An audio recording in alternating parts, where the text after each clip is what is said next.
Hello, my name is Tony Campisi. I'm the Executive Director of the Pennsylvania and Delaware Valley Chapter of Community Associations Institute. We're here at Mountaintop Lodge in Pocono Pines, Pennsylvania with Jeff Evans, the Principal of Management Matters. Jeff is a longtime CAI member, was a member of the Poconos Chapter Board at one time, and has the PCAM, the Professional Community Association Manager designation, as well as the large-scale manager designation, the LSM through CAI. And we're going to talk a little bit in this FAQ video about strategic planning for community associations. So welcome, Jeff. Thank you, Tony. I guess my first question would be, what is the definition of a strategic plan when we're talking about community associations? Well, Tony, there's tons of definitions out there. The best definition that I found comes from a professor at the University of Minnesota. And what he said was, in short, strategic planning is a disciplined effort to produce fundamental decisions and actions that shape and guide what an organization is, what it does, and why it does it, with a focus on the future. So there's lots of benefits of a strategic plan. Can you just go through some of the more obvious ones and why a community would benefit from a strategic plan? Sure. I think the number one benefit is a strategic plan is intended to provide unified direction and purpose for the association to the board and to the staff. This direction is intended to remain generally consistent, surviving annual changes in the board and periodic changes in key staff positions.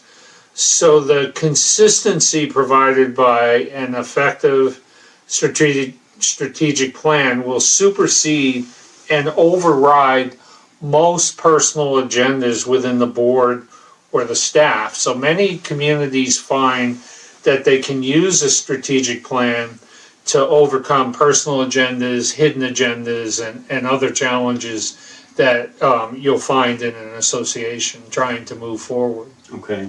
We were talking before we started about the components of a strategic plan. Can you review what they are for those who are watching? Sure. Typically, a strategic plan will include some historical information so that someone coming to the strategic plan, and it's not unusual for someone considering purchasing property in an association to want to see what the strategic plan is for that particular association. So the historical information is particularly good. The mission statement, the values of the community association, the vision, especially for the future of the association, and then what I like to refer to as the strategic roadmap. And that's really the most important part. And that's the actionable goals that the association will be looking to over the 3 to 5 year time period that a strategic plan covers. A number of strategic plans that I've been involved in will also have an appendix, and the appendix may have a SWOT analysis, and SWOT stands for the S for strengths, the W for weaknesses, the O for opportunities, and the T for threats. So many times an association will look at those four things, and then typically they can be broken down into just two categories, the first being strengths and assets of the association, and then the challenges of the association that the association faces going forward.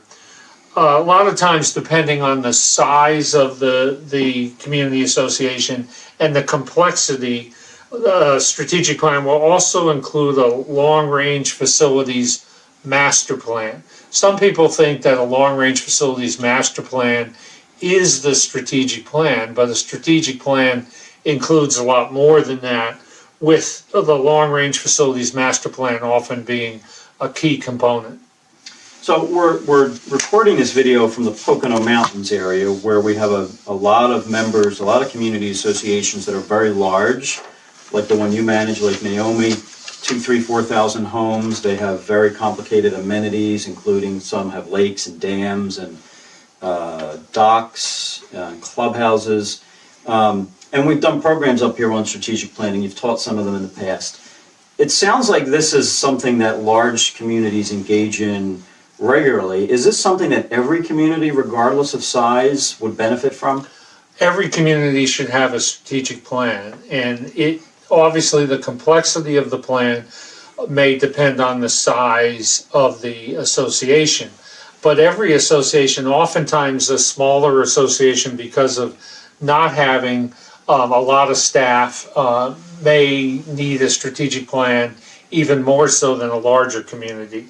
But it's often discussed that what will the association be in 3 years, in 5 years, and who has a roadmap to get to the envisioned tomorrow for the community. And so, since no one can predict the future, if you don't change anything, the future won't be any different than the past. And in many cases, without advanced planning, it will actually be worse than the past was. Mm-hmm. Okay. Well, that's about all we have time for in this edition. This was some great information. I'm going to ask Jeff to give his contact information if anyone watching wants to contact you about strategic planning. Certainly, you can reach me by email just at managementmatters@ptd.net, or my telephone is 570 area code 350-3550. If I can assist your community in any way, don't hesitate to contact me. Okay, thanks, Jeff. We have a ton of other resources on our website. Again, the Pennsylvania and Delaware Valley Chapter of Community Associations Institute. You can find our website at www.cai-padelval.org, and thank you for watching.